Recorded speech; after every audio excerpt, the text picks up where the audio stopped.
Hey everyone, my name's Vincent. I'm one of the architects at Yandex GO. I'm really honored to be here at the INCA University in Tashkent. It's actually my first time in Tashkent, and I'm looking forward to giving a talk to all of your wonderful students. I think this particular topic is kind of close to my heart because I've worked in many different roles at many different companies, and I've sort of very varied experience that I'd like to share with the students here. Because there's a lot of stuff that I've seen in my career that I think isn't really taught in standard curriculums. So it's useful for people to get this from somebody who's been in the industry for a while. I think actually there's multiple different things that are very important. One of them is, of course, the social aspect of things. So we think that we're entering a career where we're just spending all of our time typing on computers and so on. But in reality, there's a lot of stuff that we need to do that involves coordinating with people. Another aspect, and that sounds kind of strange to say, is laziness. I think it's a good thing for a developer to not directly jump into action. It's something I touch upon in my talk. And instead take a step back, maybe chill a bit in your hammock, maybe sit a bit on your sofa, think about what problem you're actually trying to solve, and take it from there.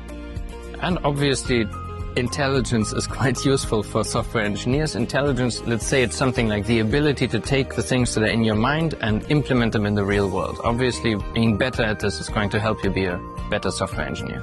I think one of the most important things is to find something inside of this large sphere of IT that you personally are actually interested in. There's obviously everything that you're being told in the various courses that you're doing, but try to find something that's personally interesting to you that you might be able to work on as sort of like a hobby project to try and get some experience with what things are actually like in the real world. Really follow sort of your heart, if you will, and do the stuff that is interesting to you. There definitely is.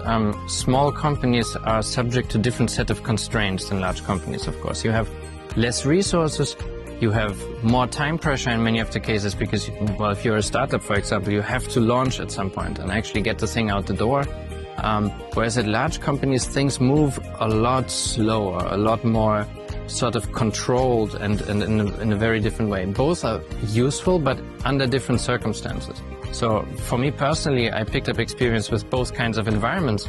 And I got a question during my talk where somebody asked me what the most interesting or best company is that I worked at. That's actually very hard to give a good answer to because both have their advantages and disadvantages. Being in this sort of smaller environment might be more stressful.